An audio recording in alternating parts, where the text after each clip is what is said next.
It started with a simple phrase, "Gotta catch 'em all."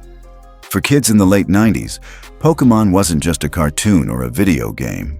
It was an entire universe that consumed recess, sleepovers, and allowance money. Every kid wanted the shiny Charizard card, every kid argued about whether Blastoise could beat Mewtwo, and every kid swore they knew the secret cheat code to unlock Pikachu's hidden evolutions. Pokémon wasn't just entertainment, it was a social currency. The cards determined who ruled the playground. The Game Boy cartridges became portable status symbols. Even the anime episodes, with cliffhangers and new creatures revealed every week, created a cultural heartbeat that kids couldn't escape. But beneath the joy, something else was happening. Children weren't just playing, they were being trained. Trained to crave the next pack, the next level, the next episode. To believe happiness wasn't about what they already had, but about what they still needed to collect.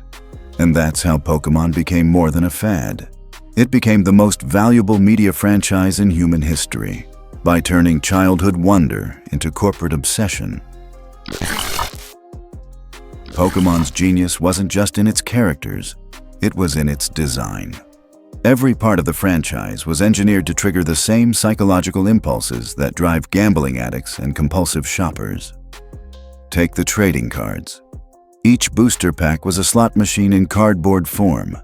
Most cards were common and worthless, but every so often, a holographic Charizard would appear. A jackpot moment that kept kids coming back for more. Psychologists call this a variable ratio reward schedule, the same mechanism casinos use to keep gamblers glued to slot machines. The video games worked the same way. Each new area dangled fresh Pokémon just out of reach.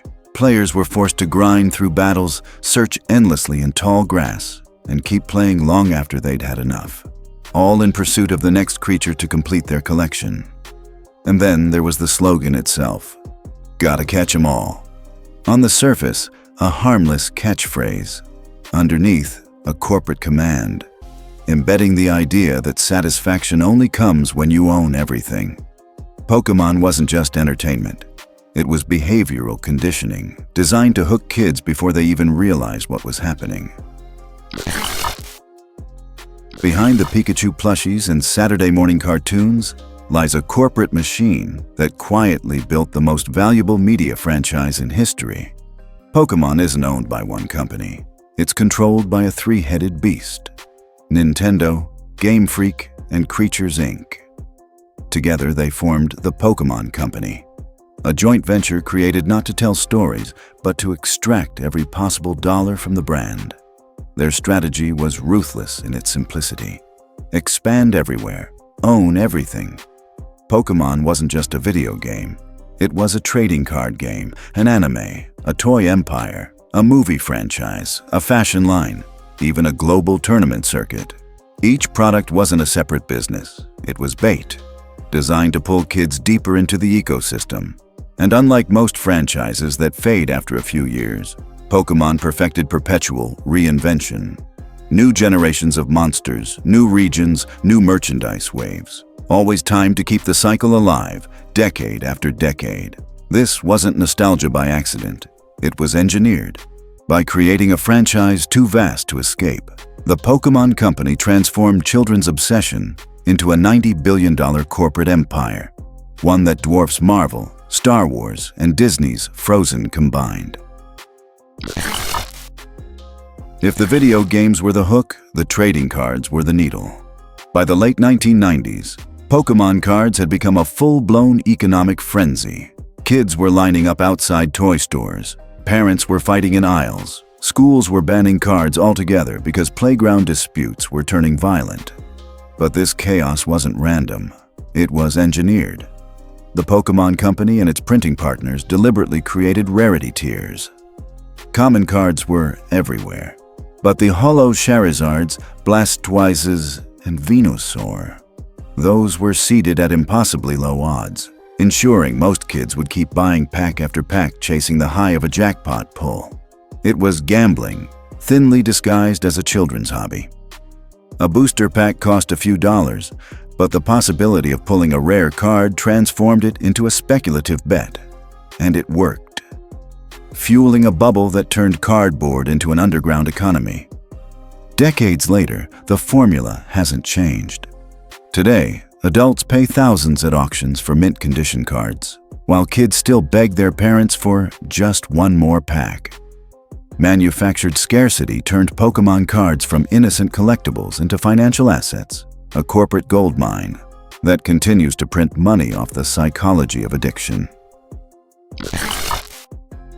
For most brands, childhood fandom fades with age. But Pokémon discovered a darker truth. Nostalgia is renewable. The same kids who traded cards under cafeteria tables in 1999 became adults with disposable income in 2019. And the Pokémon Company was waiting to cash in. Enter Pokémon Go. Launched in 2016, it was marketed as a fun, family-friendly mobile game. In reality, it was nostalgia weaponized at scale. Millions of grown adults poured into parks, malls, and city streets, chasing digital monsters on their phones. The game generated over $1 billion in its first year, proving that the Pokémon trap still worked long after childhood. And it didn't stop there. Remakes of classic games like Red and Blue, anniversary card reprints, endless waves of merchandise, each one designed to trigger memories of a simpler time and keep adults buying into the same cycle that hooked them as kids. What should have been harmless nostalgia became a lifelong revenue stream. Pokémon wasn't just reminding fans of their childhood, it was monetizing it again and again, ensuring that no matter how old you got, you never really outgrew the obsession.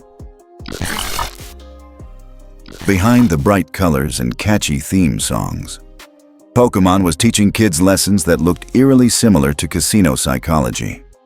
Every booster pack was a gamble. Every encounter in the tall grass was a slot machine spin, and every slogan was a subtle command. You don't have enough yet. This conditioning didn't stop at childhood. Modern Pokémon games lean heavily on grinding mechanics, hours of repetitive battles to level up, evolve, and fill the Pokédex.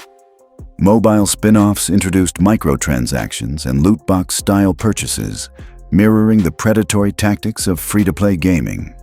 Psychologists warn that these systems normalize addictive behaviors.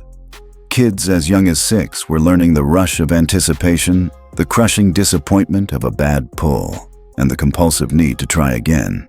For parents, that meant endless spending. For corporations, it meant lifetime customers. And Pokémon wasn't just an innocent pioneer. It laid the groundwork for a new era of exploitative gaming, from Fortnite skins to mobile gacha systems, all following the same formula. Hook them young, keep them spending, never let them feel complete. Pokémon wasn't just a game, it was a global experiment in how far you could push obsession before it broke people. Pokémon sold itself as a story about friendship, adventure, and the dream of catching them all. But behind the Pikachu plushies and Saturday morning marathons, it was something else entirely. A corporate experiment in turning childhood wonder into lifelong consumerism. What started as a playground fad in the late 90s grew into a $90 billion empire, bigger than Star Wars, Marvel, and Harry Potter combined. Its secret wasn't just creativity. It was control. Control over how kids spent their money, how they competed with friends, and even how they defined happiness. The franchise taught millions of children that joy comes not from what you already have, but from what you're still missing. That's why decades later, those same kids, now adults, are still chasing cards, replaying games, and downloading apps designed to reawaken the obsession. The truth is simple. You thought you were catching Pokémon, but all along, Pokémon was catching you. And that's why it remains the most valuable media franchise on Earth. Not because of nostalgia alone, but because it perfected the art of transforming childhood obsession into corporate profit.